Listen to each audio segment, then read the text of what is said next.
السلام عليكم يا بنات، صباح الخير. انا هنا في المحل بقى. كل سنه وانتم طيبين. طالعه من اجازه العيد. طبعا عندي تشكيل كتير قوي خلص من قماش قطن العامريه الساده والمنقوش، فان شاء الله هكرره. فانا نازله بقى اعمل ايه بقى؟ حمله تنظيف.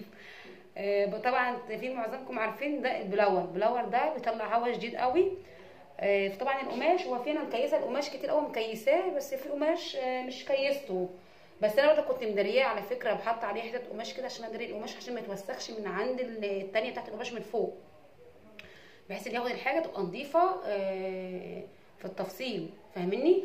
فدلوقتي بقى هعمل حمله التنظيف دي بالبلور ده. البلور ده حلو طبعا، هتسلطيه على القماش على التواب، هتطلع منها لو في تراب في حاجه بتطيره.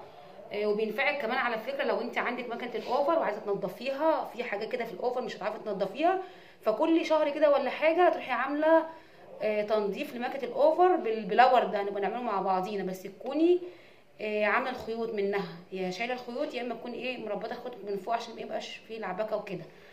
او كده كده اصلا هتعملي حسابك انت لو فكتيها هترجعي عملتي البلور هترجعي تلضمي المكنه من اول وجديد، بتحفظي اللضمه بتاعت الاوفر.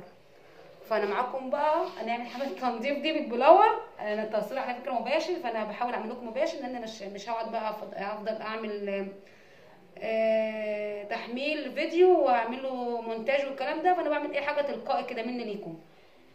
بصوا شكله كده ثواني بس هشغل الكهرباء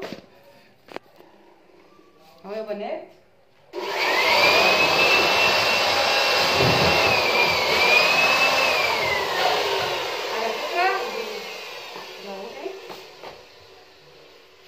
على فكره بيطلع فعلا كميه تراب كتيره، يعني بينظف القماش او اي حاجه عندك كمان فيها تراب. ده من المحلات الكبيره والمصانع الحاجات دي هتلاقي عندها جهاز البلور ده، فهو فعلا مهم على فكره ليكم.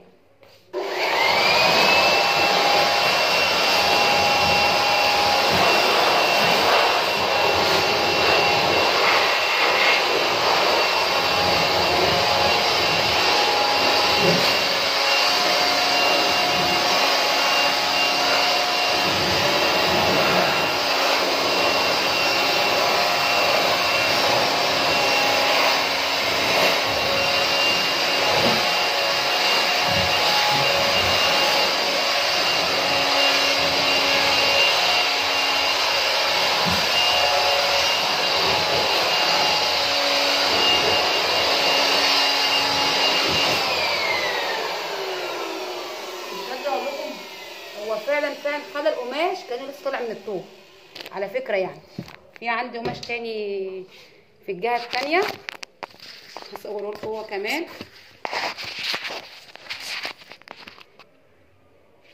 والله فعلا خد القماش كانك لسه مطلعاه من الطوب جديد.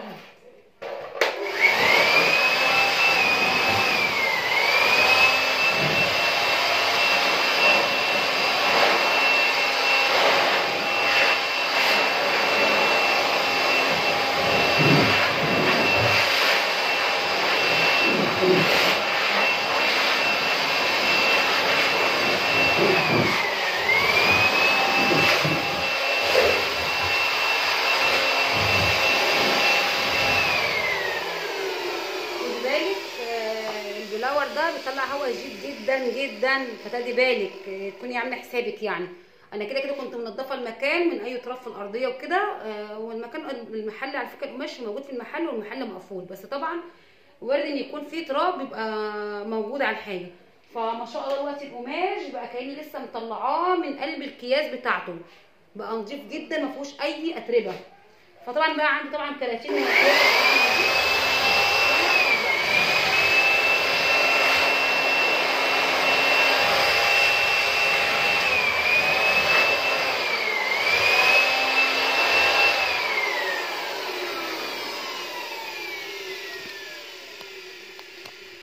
طبعا لما تيجي تشغلي البلور هتكوني سايبه مكان يخرج منه التراب. يعني هنا كده المحل بابه مفتوح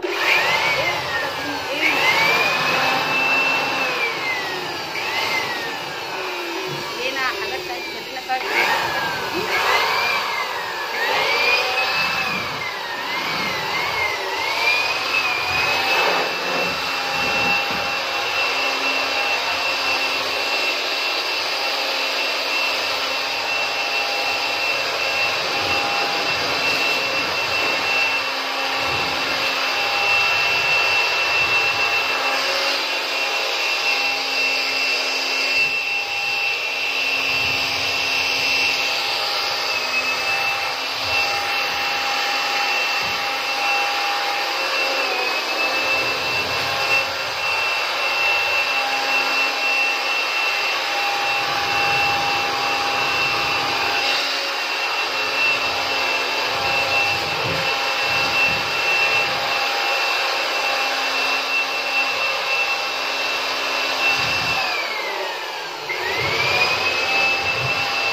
بصوا يا بنات فعلا فعلا خلي القماش خدي بالك بقى. اهم حاجه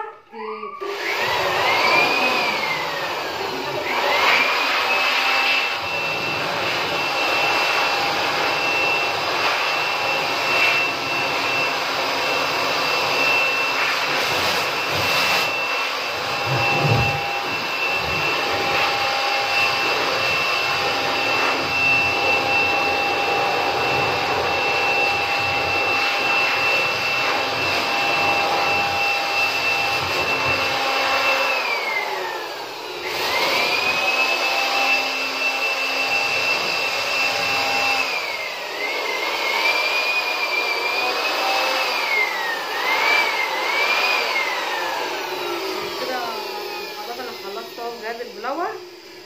فعلا فعلا هيفيدكم جدا يا بنات. الجهاز دوت هينفعك في البيت وهينفعك كمان في شغلك في ورشه الخياطه كمان.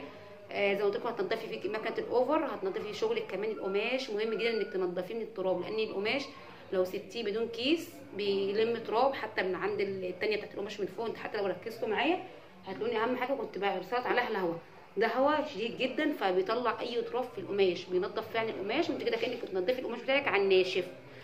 وكده يا ريت بس اكون فدتكم في حاجه زي كده. انا بصراحه هو حلو كويس معاكي البلور ده هينفعك، فانا قلت افيدكم بحاجه زي كده انك تنضفي زي قماشك. الناس اللي تكون عندها اتواب شغاله منها او بتبيع فيها او زي كده فاتحه بقى. انا كده كده المحل انا اعتبر هو اونلاين، بس انا حاطه القماش في المحل بطلع منه، حاطه جبرات في قلبه، حاطه كده دولاب كده حاطه فيه الجبرات والحاجات من دي، والقماش زي ما انتم شايفينه كده في قلب المحل. وبفتحه طبعا عند الضروره، ما مش فاتحه على طول. فطبعا هو مفيش تراب كتير، بس وارد ان يكون فيه تراب موجود في المكان حتى لو المكان مغلق. انتوا عارفين احنا كمان دخلنا على صيف فهيكون التراب كتير والكلام ده. فيا ريت بس اكون بقى فدتكم، وما تنسونيش من الشير والتعليق وسبسكرايب وكل حاجه حلوه تعملوها لي. ويا رب اكون دايما عند حسن ظنكم. او كل سنه وانتم طيبين، والسلام عليكم ورحمه الله وبركاته.